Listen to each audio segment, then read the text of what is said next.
Welcome to the KBB From the Tap podcast. I'm Managing Editor Leslie Claggett, and this week I'm very happy to talk with Julie Schuster, principal and founder of Julie Schuster Design Studio in New York City. Her practice provides wellness-focused interior design solutions for homes and working spaces that are innovative, functional, and personalized. Julie serves on the editorial advisory board for Kitchen and Bath Business, and she's currently a brand ambassador for Roburn Cabinetry and is recognized as a responsible renovator by Renovation Angel. Julie is an active and engaged member of the New York City design community. In 2014, she helped establish the Interior Design Society's New York City chapter, spearheading the group's formation as the chapter's president. Julie also works closely and enthusiastically with the National Kitchen and Bath Association as the president of the Manhattan chapter and with the International Feng Shui Guild. Be sure to subscribe to KBB's YouTube channel and click the like button on our videos. You can also subscribe to KBB's From the Tap podcast on such apps as Apple, Spotify, Pandora, and Google Podcasts, and please feel free to leave a review.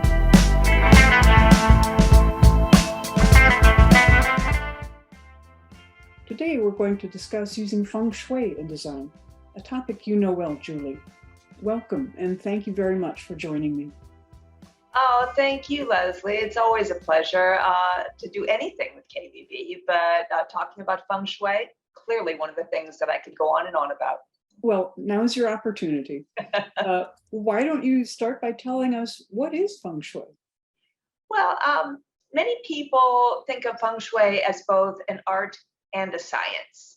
It is an ancient Chinese philosophy of placement, basically. It had to do in its origins with really where you should place a village, where you should put your house and which way it should face, and using the elements of the universe to program us in the most auspicious placements for those things. So that's kind of really where it all began.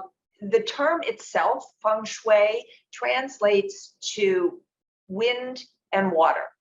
So to me, I think of Feng Shui as being at one with nature. It has to do with placement. It has to do with elements. It has to do with wind and water. And all of those things kind of are about being in the natural world. Absolutely. How did you first learn about Feng Shui? Where did you first encounter it?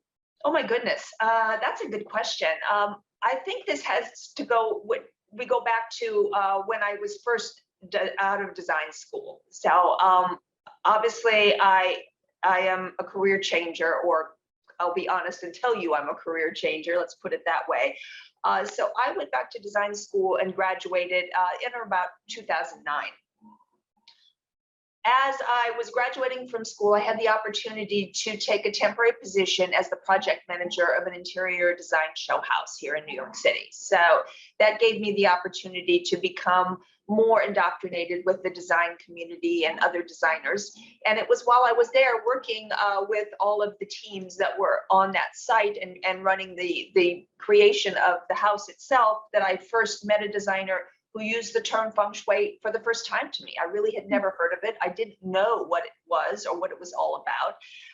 And I was just fascinated with the way it integrated with interior design as part of the process. To me, it just seemed so natural that this ancient art form also was so integratable with interior design. And I made a promise to myself that after I finished with this particular project, I was going to do some more research and learn more about it, which is exactly what I did. I had the opportunity in looking through my work to find a school not far from here, out on Long Island, actually, that integrated both the process of Feng Shui and interior design into their program. It was a licensed program with the state of New York and the educational board, as well as with the International Feng Shui Guild. So to me, it was the perfect marriage, still being very Western oriented and wanting my certifications. And that's how I became a certified practitioner in Feng Shui. Wow. And then what made you decide to incorporate it into your design practice? Is it an altruistic feeling? Tell me. Well, it was honestly this idea of being able to bring nurturing and support from an energetic level. I really do believe in the power of energy. I believe it's all around us and it affects us. And the idea that we could, with intent, decorate our homes and create spaces that we live in that can nurture and support from that energetic level, and that we can proactively apply intent to make it more so, was the part that fascinated me. Mm-hmm. Let's see, with a project, do you typically evaluate an entire home environment for Feng Shui, or do you break it down room by room? You know, it's honestly a layering effect. Feng Shui itself, the way I apply it, really kind of goes back to what's called the 5 transformations of the known world, or the 5 element theory.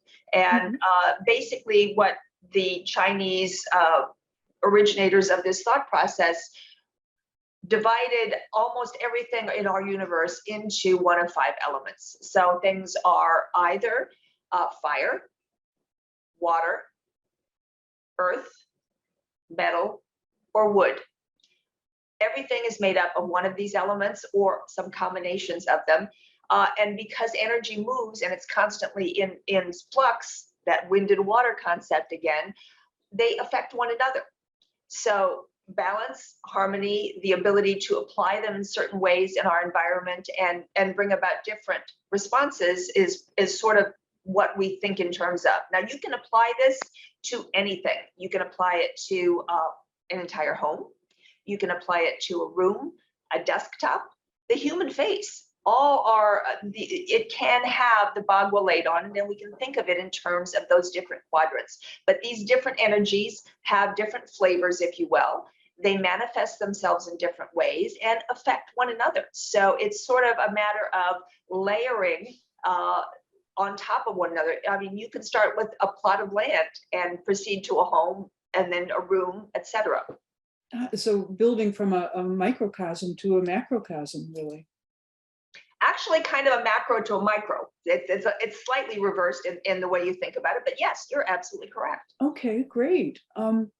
Could you talk a little bit about a room that is near and dear to our audience, the kitchen? How you look at a kitchen and adjust its Feng Shui, or establish that balance? From a Feng Shui perspective, the requirements of each of those 2 rooms are somewhat different.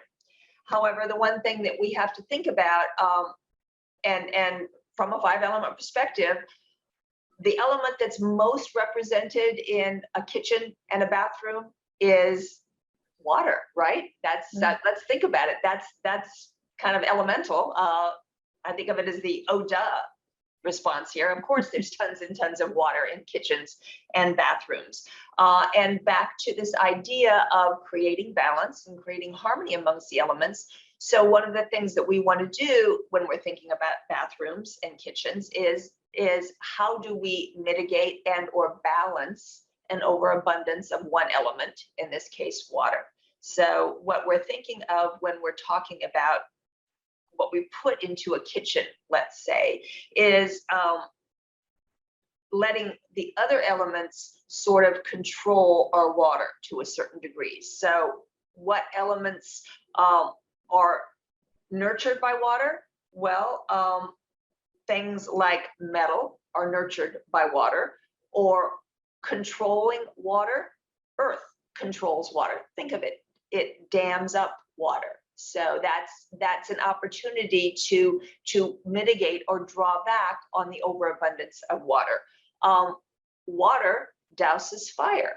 So by the process of it dousing fire, when we add fire to our design or our decor, it also draws back, mitigates, balances the overabundance of water. So I like to think in terms of using the other elements to create balance in a situation like that.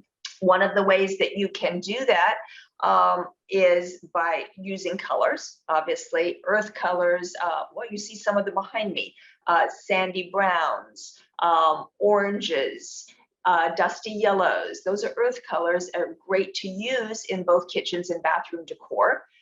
Shapes that are, let's say, pyramid or star shapes, which are representative of fire. Other great things to put into our decor in some way, shape, or form to kind of balance out.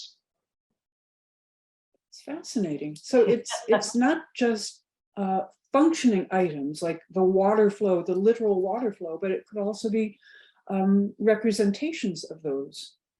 The power of our intent is very important in Feng Shui. And so when I talk about using colors to create a decor, what I'm really talking about is doing so in a meaningful and intentful manner so that we subconsciously are putting that particular energy into the space. Could you maybe give us some examples of the problems, would you say, that you have corrected with using Feng Shui, the solutions that you've created? Well, one of the things that happens when you're working in an urban environment like New York City, I think, is that, most of everything I'm doing is not new construction. So I'm not starting from scratch. I'm actually functioning within a footprint that already exists most often. And obviously, as you know, or maybe you don't know, but the fact of the matter is, New York City spaces are small. And quite often, I'm working in buildings that might have been, might be 100 or 100 plus years old. So there's a very restrictive footprint, and there's a very restrictive type of architectural change that we can make. So we are often working with applying cures to mitigate things that we can't do anything about. Right. It sounds like you're walking into an environment where the energy is already restricted. And there's predecessor energy. Exactly. Obviously, the energies of those that were there before us and things that occurred in those places before us sometimes require mitigating before we can even begin. For example, how do you do that? Well, there are space clearing methodologies that are Feng Shui indicative, and they have to do with, sometimes there's something called orange peel therapy that one can do by putting in fresh scent. Smudging is often another way of removing predecessor energy. I'm sure you've heard of this. It's also a Native American process as well as ancient Chinese. I have a few bundles of sage downstairs, actually. There you go. And see, you didn't even know it. You were applying Feng Shui cures. I know you're especially interested in designing for wellness in your practice. Could you tell us a little bit about how Feng Shui, biophilia, and living in place design work together for you, or how you work to make them work together?